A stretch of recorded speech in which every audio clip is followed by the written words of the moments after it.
Bismillahirrahmanirrahim. Assalamualaikum warahmatullahi wabarakatuh. Nah, pada kesempatan kali ini saya akan memaparkan sebuah PPT tentang perkembangan olahraga di sekolah.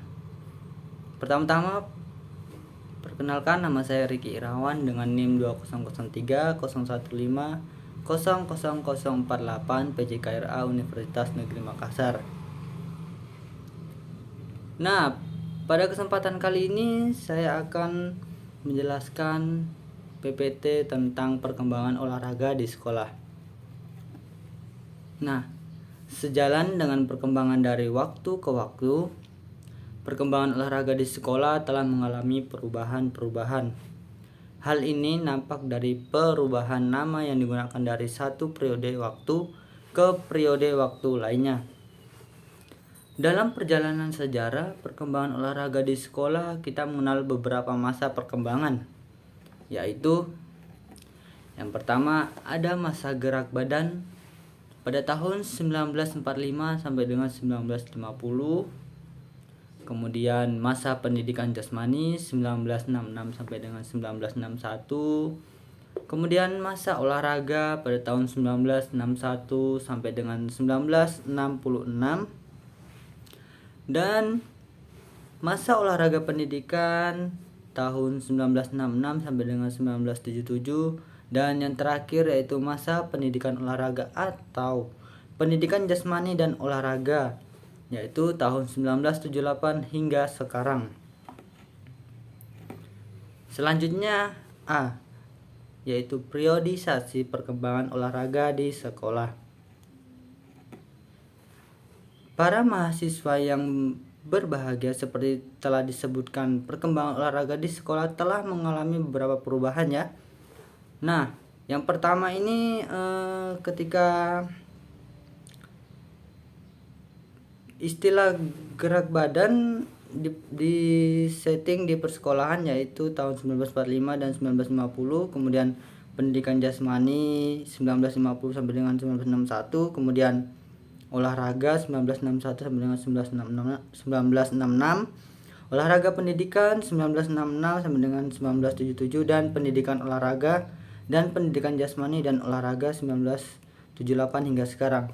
Itulah tadi beberapa istilah yang pernah digunakan dalam setting persekolahan. Nah, yang pertama tadi kan ada masa gerak. Nah, pertama ini kan masa gerak tahun 1945 dan 1950 sampai dengan 1950. Nah, bersama dengan proklamasi kemerdekaan Republik Indonesia pada tanggal 17 Agustus 2009, pemerintah Republik Indonesia makin menyadari pentingnya pendidikan untuk pembangunan bangsa dan negara, termasuk dalamnya adalah gerak badan sekolah. Kemudian di sekolah-sekolah diberikan aktivitas gerak badan dalam bentuk permainan, atletik, senam, dan khusus untuk sekolah menengah tinggi atau yang sekarang itu disebut dengan SMA, ditambah dengan latihan militer. Namun dalam hal ini beberapa masalah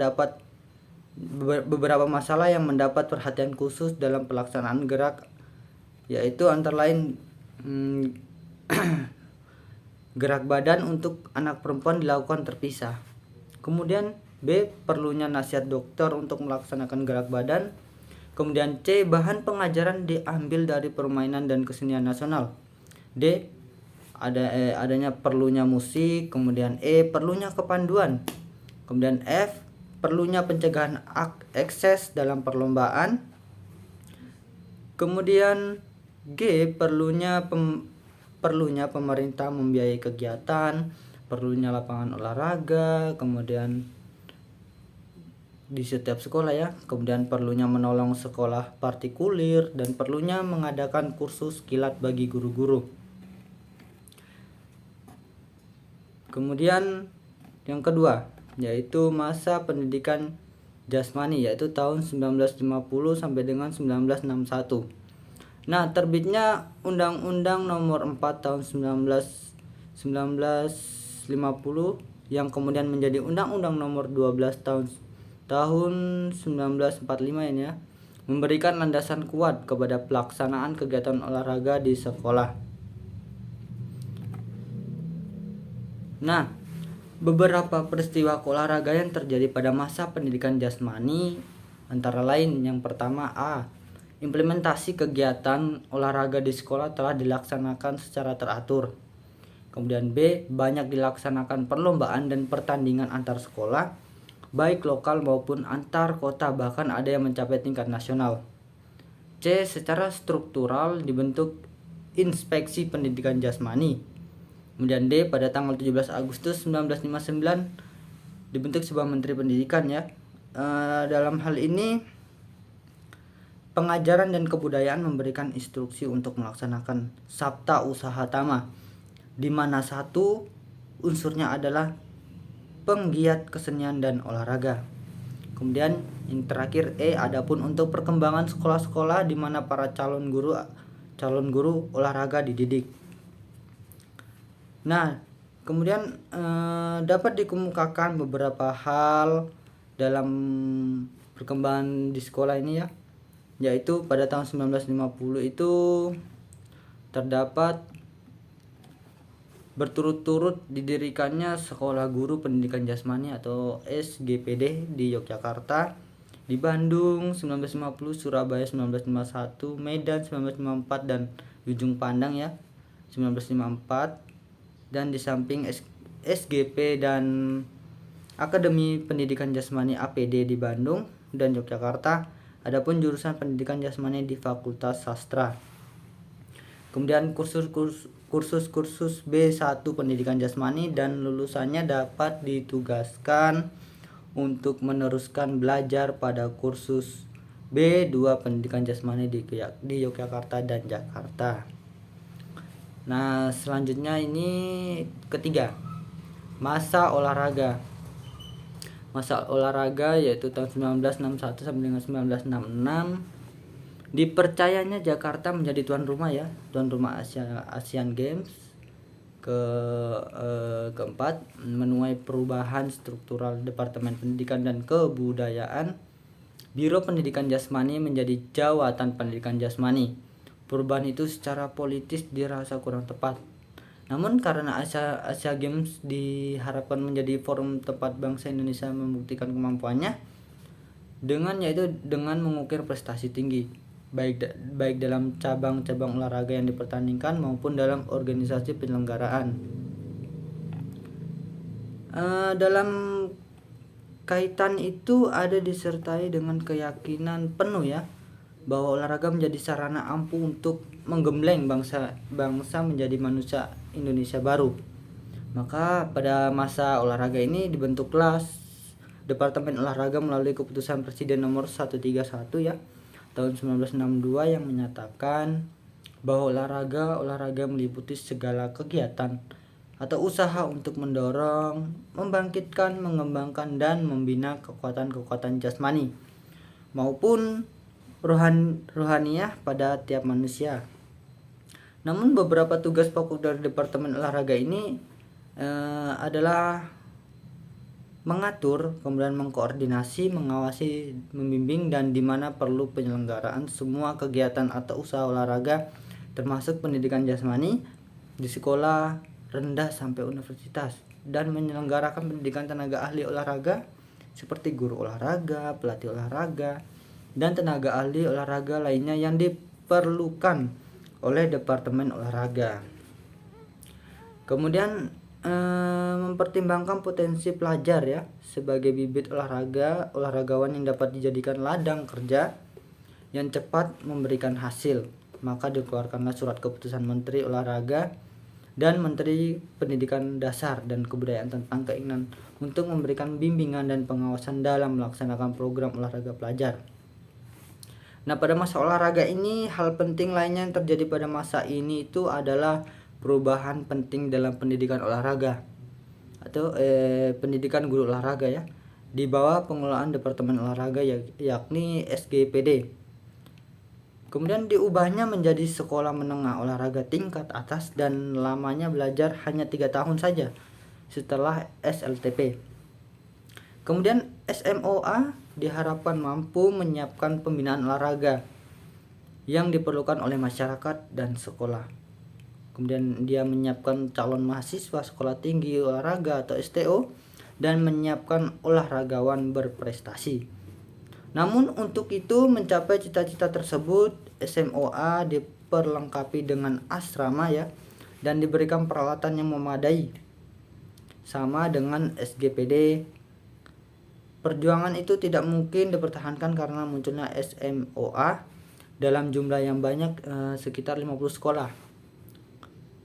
Kemudian pada tahun 1963 ini jumlah 11 buah orang tersebar di Medan, Padang, Jakarta, Bandung, Yogyakarta, Solo, Semarang, Surabaya, Banjarmasin, Unjung, Pandan, dan Manado. Kemudian jurusan yang dikembangkan di STO adalah jurusan pembina ya, pembina, kemudian pelatih dan penggerak massa dan kesehatan olahraga. Nah, belum lama pengintegrasian ini dilaksanakan dalam kondisi sedang berbenah diri, tiba-tiba diusulkan oleh kebijaksanaan baru, yakni baik Fakultas Pendidikan Jasmani UGM maupun jurusan Pendidikan Jasmani FKIP diubah menjadi Sekolah Tinggi Olahraga ya, atau STO tadi, yaitu pada tahun 1963. Nah, selanjutnya itu keempat, masa olahraga pendidikan tahun 1966 sampai 1977. Pada masa ini olahraga pendidikan pengelolaan olahraga berada di bawah Departemen Pendidikan dan Kebudayaan. Kemudian mula-mula penanggung jawabnya adalah Direktur Jenderal Olahraga, kemudian beralih kepada Direktur Jenderal Pemuda dan Olahraga. Kemudian pada tahun 1975 ya, terjadi perubahan struktur departemen yang berdampak pada pengelolaan olahragawan yang diturunkan ke eselon yang lebih rendah. Kemudian B, pada masa ini program olahraga wajib di sekolah berjalan terus-menerus. Kemudian C, tahun 1977 ya, telah diselenggarakan kejuaraan nasional POPSI untuk cabang olahraga atletik, renang, tenis meja, bola basket, dan akan ditambah dengan bola voli dan senam. Kemudian untuk kejuaraan POPSI di tingkat provinsi, Direktorat Jenderal Pendidikan Luar Sekolah dan Olahraga hanya menyediakan piala saja, sedangkan pembiayaan ditanggung sepenuhnya oleh kantor Departemen Pendidikan dan Kebudayaan bersama pemerintah daerah. Jelas memang bahwa kepala kantor wilayah sangat menentukan tingkat luas kegiatan POPSI ini di suatu provinsi, serta pelaksanaan olahraga wajib sesuai dengan kurikulum 1975 ya pada masa ini. Kemudian dalam pendidikan pembinaan olahraga juga terjadi pada masa ini ya, dalam pendidikan pembinaan olahraga juga terjadi perubahan sesuai dengan apa yang terjadi di Direktorat Jenderal. Kemudian Direktorat Pembinaan Pendidikan Guru, Mata Pelajaran dan Guru Keolahragaan. Bagi sekolah guru olahraga SGO memiliki tugas untuk mempersiapkan siswanya menjadi guru olahraga yang memiliki pengetahuan, keterampilan, dan kemampuan mengajar olahraga dan kesehatan di SD. Karena lulusan SGO harus mengajar kesehatan, maka kurikulum mengalami perubahan. Nah, pada masa ini ya, kurikulum itu mengalami perubahan lagi. Program pendidikan SGO meliputi pendidikan umum ya, dan keguruan, olahraga dan kesehatan, serta penunjang yang berintikan bahasa ya, kemudian matematika, IPA, IPS, dan kesenian. Nah, dengan adanya Direktorat Jenderal Pendidikan Luar Sekolah, Pemuda dan Olahraga dalam struktur baru Departemen P dan K, yang digusur tidak hanya SMOA tetapi juga STO, Sekolah Tinggi Olahraga ya, yang sebelumnya berada di bawah pengelolaan Direktorat Pendidikan dan Penataran. Proses pemindahan STO ke Direktorat Jenderal Pendidikan Tinggi memakan waktu itu lebih lama, karena permasalahannya lebih rumit ya tuh. Kemudian baru pada pada bulan Mei 1976 itu STO diintegrasikan ke dalam IKIP dan menjadi Fakultas Keguruan dan Ilmu Keolahragaan. Nah, ini berlaku bagi kota-kota yang ada di IKIP-nya saja, tapi STO Banjarmasin dan Solo diintegrasikan ke universitas setempat. Selanjutnya, kelima ini masa pendidikan olahraga dan penjaskes ya, 1979 sampai dengan sekarang. Dalam perjalanannya dari tahun 1978 sampai dengan 1995, nama olahraga di sekolah mengalami berbagai perubahan. Walaupun demikian, pelaksanaan olahraga di sekolah tetap ditekankan pada aspek pendidikan saja. Artinya kegiatan pendidikan yang dilaksanakan mulai media kegiatan jasmani yang disebut olahraga ya, Kemudian perubahan nama tersebut berturut-turut adalah pendidikan olahraga ya, olahraga kesehatan, pendidikan olahraga dan kesehatan, dan terakhir itu sebagaimana tercantum dalam kurikulum pendidikan dasar 1993 dan kurikulum menengah umum 1995 adalah pendidikan jasmani dan kesehatan. Kemudian adanya perubahan-perubahan demikian dapat diartikan adanya dinamika yang tinggi ya dalam konsep penyajian olahraga di sekolah. Akan tetapi memang dari sisi lain dapat diartikan sebagai kurang mantapnya konsep penyajian di sekolah. Begitulah pada masa ini. Nah, yang kemudian B ini ya, B dari tadi kan A terus ini B. Judul kedua ini B, urgensi penjaskes. Nah, dalam hal ini memang pendidikan jasmani dan kesehatan yang diberikan itu terutama di sekolah itu memiliki peran yang sangat sentral sih dalam pembentukan manusia seutuhnya.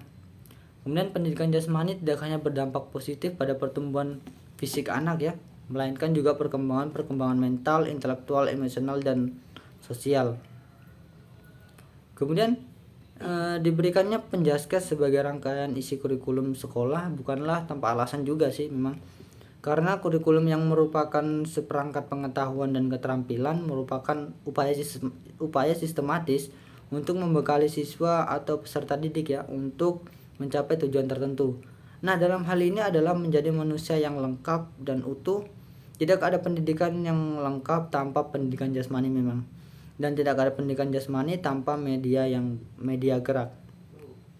Namun sayangnya peran sentral dan makna pentingnya pendidikan jasmani pada urgensi penjaskes ini masih berkutat pada tataran konsep dan retorika ya, belum diimbangi dengan kenyataan praktis di lapangan sih memang.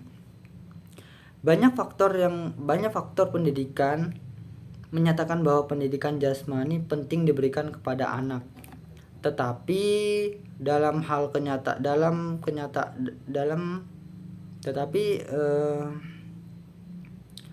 kenyataannya jam pelajarannya itu terus dipinggirkan. Kemudian misi pokok pendidikan jasmani seringkali masih belum dapat dipahami oleh banyak orang sekalipun itu pendidik ya. Salah satu fakta yang tidak dapat dipungkiri bahwa pendidikan jasmani sering dianggap bidang studi pelengkap dan dalam hal posisi yang kurang menguntungkan memang dalam urgensi pendidikan ini. Kemudian kondisi itu diperparah lagi dengan atmosfer pemikiran sejak tahun 90-an itu, pemikirannya itu yang mewarnai arah pendidikan di Indonesia dengan menitik beratkan pada kemampuan intelektual. Nah, memang pada masa ini tuh di masa urgensi pendidikan penjaskes ya, pendidikan jasmani kesehatan ini, dia tuh selalu menitik beratkan pada kemampuan intelektual dan kurang memperhatikan aspek-aspek lain dari anak secara utuh. Kemudian inteligensi hanya dipahami sebagai kemampuan untuk menjawab soal-soal pada tes inteligensi yang notabene memang bercirikan logical mathematical intelligence ya, yaitu implikasinya bidang studi yang dianggap tidak mendukung misi tersebut. Terus jam pelajarannya dikurangi dan bahkan dihindari dari struktur kurikulumnya. Kondisi ini yang dialami bidang studi pendidikan jasmani dan olahraga di sekolah selama satu dasawarsa lebih Kemudian dalam keadaannya yang sekarang ya, terlepas dari tekanan yang tetap diberikan kepada aspek pendidikan, bentuk kegiatan jasmani, olahraga, kesehatan di sekolah masih kurang mendapatkan porsinya memang. Hal ini disebabkan oleh karena guru-guru olahraga di sekolah masih lebih mengacu kepada bentuk-bentuk olahraga yang sebagaimana tercantum dalam GBPP. Selain itu, agaknya memang konsep olahraga kesehatan juga masih belum dipahami secara tepat. Kemudian